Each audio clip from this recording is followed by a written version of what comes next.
In this tutorial, you'll learn how to factory reset an HP EliteBook 800 series laptop using built-in Windows recovery features. So this should hopefully be a pretty straightforward process, guys, and without further ado, let's go ahead and jump right into it.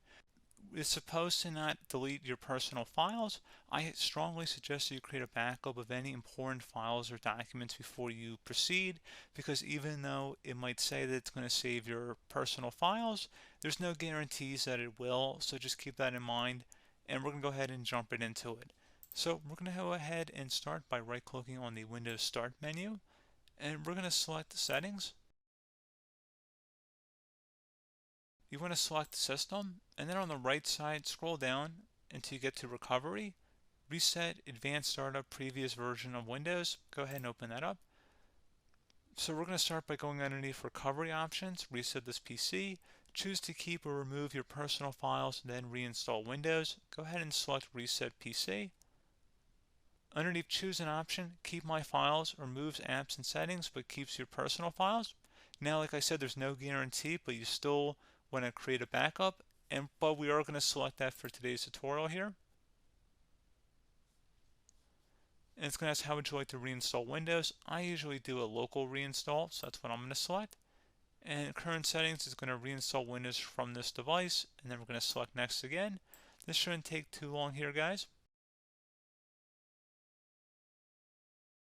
And resetting will change settings back to their default, keep personal files, reinstall Windows from this device, remove all apps and programs, and you can also view what apps will be removed. This will take some time and your PC will restart. These are the apps that will be removed, so take note of that. So you're definitely going to have to reinstall some stuff once it's done. So it looks like I accidentally closed out of there, so I'm just going to go back to exactly where we were. And we're just going to go ahead and proceed with the reset here and select reset.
And there you go, guys. Should be simple as that.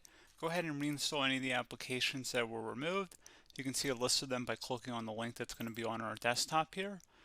And that's pretty much it, guys. So, as always, thank you for watching this brief tutorial. Do hope I was able to help you out, and I do look forward to catching you all in the next tutorial. Goodbye.